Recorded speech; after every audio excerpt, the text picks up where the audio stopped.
Bonjour et bienvenue sur Medi 1 TV. Comment se portent les économies africaines à l'issue de ce premier trimestre 2021 et qui coïncide avec le Ramadan? Est-ce que les citoyens arrivent à joindre les deux bouts dans ce contexte de restrictions sanitaires et de morosité économique? Élément de réponse avec notre invité du jour. Il s'agit de Adam Awad, directeur de publication du Financial Afrique. Il est en direct avec nous depuis Dakar. Bonjour Adam Awad. Bonjour Michel Baldé. Alors, très heureux de vous avoir avec nous ce matin. Adama, tout d'abord, quelles sont les principales, comment se portent les économies africaines globalement en ce premier trimestre 2021? Écoutez, je retiendrai en chiffres, c'est 3,4%. C'est la prévision économique de croissance en 2021 dressée par le Fonds monétaire international. C'est une bonne nouvelle, serait-on tenté de dire, mais sauf que cette croissance est, selon le FMI, la plus faible au monde, puisque la moyenne mondiale pour 2021 sera de 6%. Donc voilà un petit peu, c'est mitigé, et voilà la perspective générale de l'Afrique subsaharienne. Alors, c'est une reprise timide après le plongeon de l'année dernière, mais une reprise quand même qui doit s'accélérer. Et globalement, en Afrique de l'Ouest, quelle est la situation? Écoutez, en Afrique de l'Ouest, effectivement, la situation, elle est sujette aux perspectives mondiales, globalement, parce que l'Afrique de l'Ouest importe beaucoup de matières premières, par exemple l'huile, le sucre, les pâtes alimentaires, les produits laitiers. Donc, c'est une région très dépendante pour son alimentation de l'extérieur. Donc, toutes les crises extérieures, en général, se retrouvent dans l'assiette du consommateur. Justement, l'assiette du consommateur, parlons-en. Est-ce qu'aujourd'hui, avec l'impact qu'on a connu, surtout l'année dernière, sur ces économies-là, en termes de restrictions, en termes d'arrêt des activités économiques, comme on dit, comment se porte la poche du citoyen lambda? Écoutez, c'est vraiment le cas de le dire. Nous sentons pour le moment une efficacité des politiques économiques, c'est-à-dire maintien des prix, je dirais même gel des prix dans la zone, en tout cas UEMOA, Union économique et monétaire ouest-africaine, qui est, comme vous le savez, une zone qui a une monnaie unique, le franc CFA, avec un encadrement prudentiel et réglementaire très fort de la part de la Banque centrale des États de l'Afrique de l'Ouest. Donc, pour le moment, l'inflation des prix alimentaires comme autres est très faible. Et là, c'est vraiment les effets les effets des politiques monétaires et économiques. Par contre, vous voyez, le plus grand pays ouest-africain en termes de PIB, c'est le Nigeria qui représente 70% de ce PIB. Là, nous avons vraiment des tensions inflationnistes très fortes parce que le Nigeria a une inflation à 2 chiffres qui est en train de s'aggraver du fait principalement de sa demande intérieure qui est très forte par rapport à l'offre en produits alimentaires. Comme vous le savez, le Nigeria avait même l'année dernière fermé ses frontières. C'était en fait en août 2019, le Nigeria avait fermé ses frontières avec les pays voisins pour favoriser la consommation locale. Il y a quelques jours, une autre décision a été prise. C'était carrément de dire qu'on ne va plus disponibiliser les devises à l'endroit des importateurs de sucre et d'huile pour, dit-on, favoriser aussi la consommation, la production nationale. Donc, nous avons là des effets de politique publique qui sont, en tout cas à court terme, très désastreux pour la consommation, c'est-à-dire pour le panier de la ménagère, puisque tous les produits de base sont en hausse très nette au Nigeria. Alors, c'est le mois du Ramadan, on le disait, Adam Awad. Est-ce que déjà dans ces pays à majorité musulmane, notamment en Afrique de l'Ouest, on ressent cet effet Ramadan dans l'assiette de la ménagère? Effectivement, vous savez que le Ramadan, c'est le mois de toutes les spéculations pour les commerçants, pour les producteurs.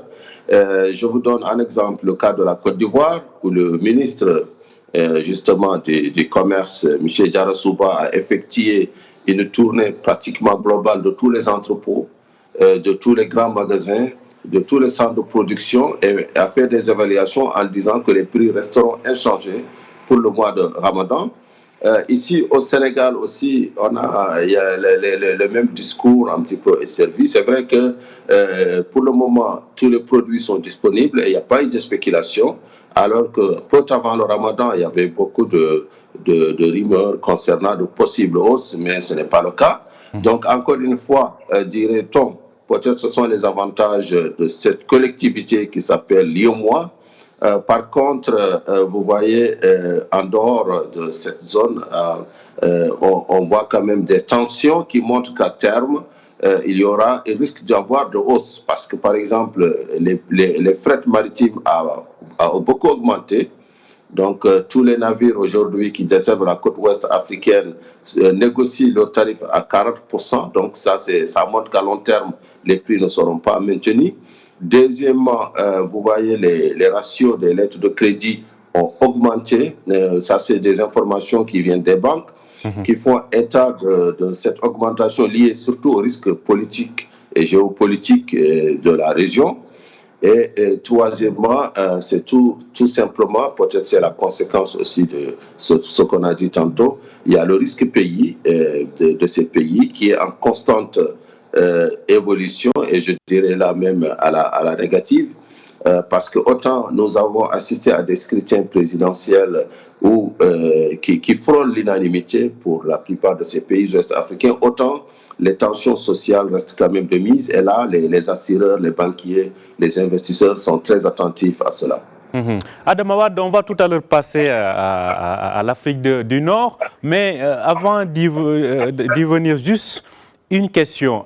Est-ce que, vous le disiez tout à l'heure, en disant que tous les chocs presque mondiaux sur le plan économique se retrouvent sur le panier ou l'assiette de la ménagère en Afrique de l'Ouest notamment. Est-ce qu'aujourd'hui on sent une hausse de consommation de produits locaux, mais avant hausse même une hausse de la production de produits du terroir et de produits, disons, made in Africa? Écoutez, en fait, le problème en Afrique de CEDEAO, la communauté des États de l'Afrique de l'Ouest, c'est qu'il y a autant de politiques nationales ou de politiques d'autosuffisance alimentaire que de pays. Vous avez le cadre communautaire voudrait que, puisque nous avons nos tarifs extérieurs communs, qu'on mette en branle nos politiques économiques pour une sécurité alimentaire. Or, les pays ont engagé beaucoup de dépenses pour que chacun dans son territoire développe une politique surtout d'autosuffisance en riz. Or, la conséquence, c'est quoi? C'est que pendant que certains le développaient, d'autres ont préféré importer. Parce qu'il y a des ports africains, par exemple, qui sont devenus des centres de stockage des riz provenant de la Thaïlande ou d'autres pays asiatiques, et des riz abordables, à bon marché, beaucoup plus compétitifs. Donc, ce qui fait justement que les productions nationales n'ont pas beaucoup gagné en termes de part de marché. Elles sont toujours limitées, et il y a d'autres facteurs certainement qui l'expliquent aussi.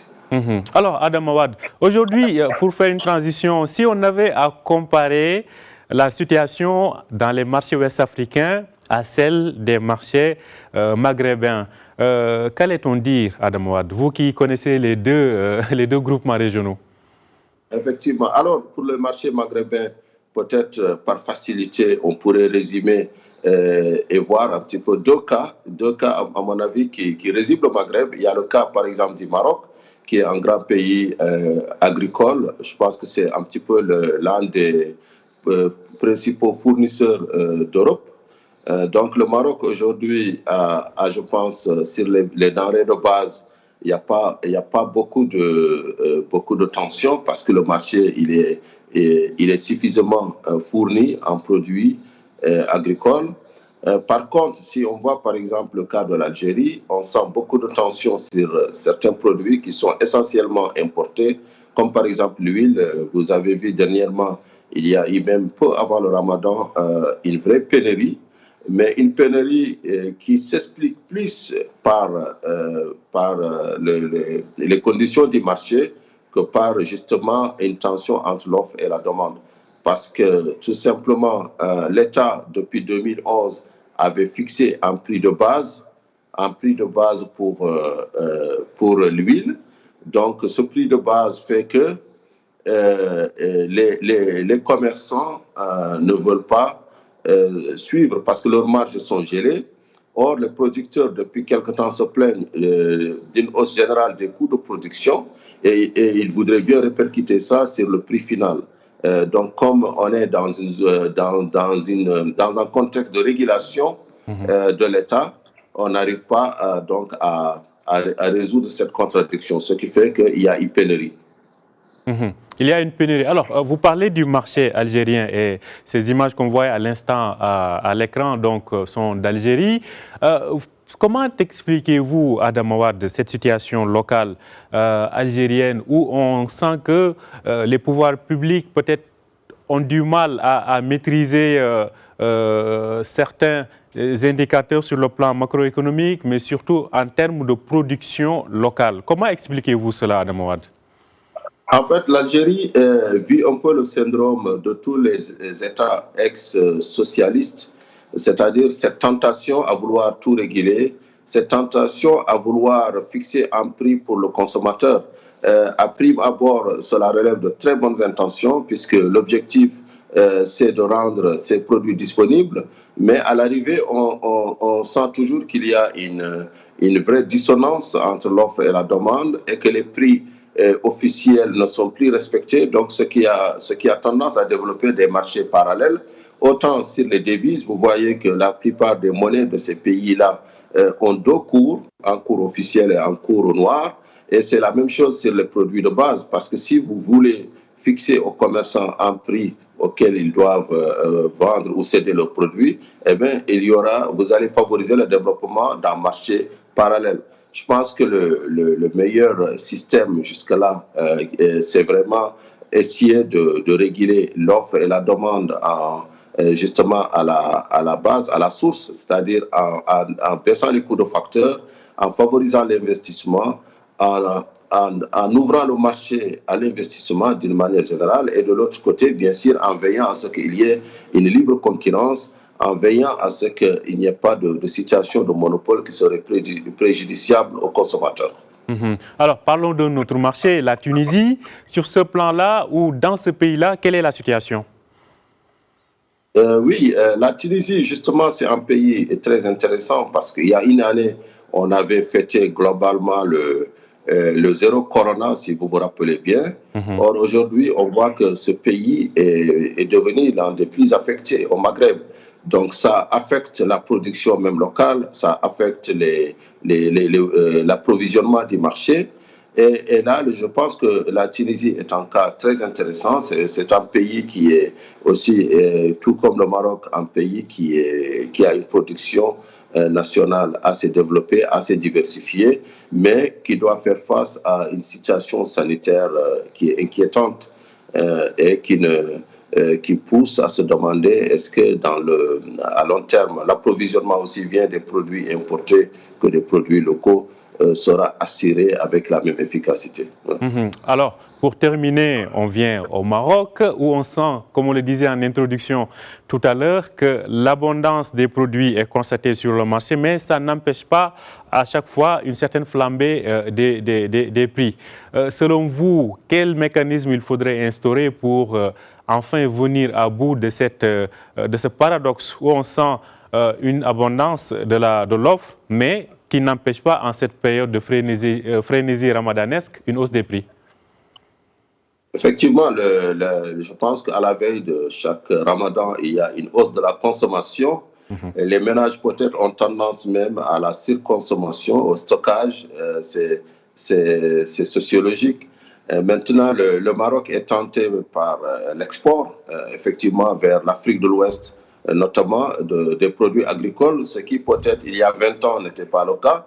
Mais aujourd'hui, l'Afrique de l'Ouest devient l'une des grandes destinations des exportations marocaines à côté des contingents qui sont envoyés en Europe. Donc, tout cela nous fait plonger dans une situation où le consommateur marocain qui consomme en dirham est en concurrence directe avec le consommateur étranger qui, lui, consomme en devises. Donc, peut-être pour les autorités, c'est un arbitrage difficile à faire entre protéger ou sécuriser le marché intérieur et aussi assurer un petit peu l'approvisionnement du marché en devises, ce qui est plutôt une denrée macroéconomique rare par le temps qui court. Merci beaucoup Adama Wade pour ce petit tour ramadanesque des marchés africains. Merci d'avoir été avec nous et merci pour tous ces éclairages, Adama Wade. Merci à vous et bonne journée. Merci, bonne journée à vous aussi à Dakar. Merci de nous avoir suivis. Je rappelle que vous pouvez retrouver cet entretien sur notre site www.medianews.com. Vous pouvez aussi retrouver tous nos contenus sur notre application Medi 1 News. Très bonne journée et bonne suite de programme sur Medi 1 TV.